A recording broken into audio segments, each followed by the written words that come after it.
ఇసుక మాఫియా గుండెల్లో గుబులు. జీఎస్ మీడియా కథనాలతో ఆగిన ఇసుక రవాణా.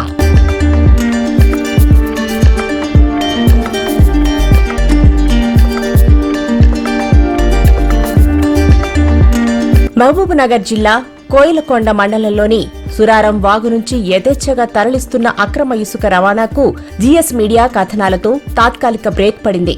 కాంట్రాక్టర్లు, భారత్ బెంజ్ లాంటి భారీ వాహనాలు ప్రస్తుతం సురారం వాగు పరిసరాల్లో కనిపించడం లేదు. ఇసుకను తోడే హిటాచీలు మాత్రం వాగు వద్దే ఉండటం పలు అనుమానాలకు తావిస్తోంది. ఇసుక అక్రమ రవాణా తాత్కాలికంగా నిలిపివేసిన వ్యక్తులు మళ్లీ దందాను కొనసాగించేందుకు మంతనాలు జరుపుతున్నట్లు తెలుస్తోంది. జీఎస్ మీడియా కథనాలతో సురారం గ్రామ ప్రజలు, వాహనాలు గ్రామంలోకి రాకుండా అడ్డుకుంటున్నారు. ప్రస్తుతం కరువు పరిస్థితులు నెలకొన్నాయి. ఇసుక వల్ల భూగర్భ జలాలు అడుగంటిపోకుండా ఉంటాయి. వరద నీటిని ఇసుక రేణులు తమలో ఆపి ఉంచుకుంటాయి.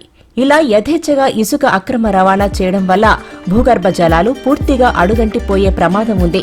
అయినా ఇదేమీ పట్టని ఇసుక మాఫియా అడ్డగోలుగా ఇసుక తరలిస్తున్నారు.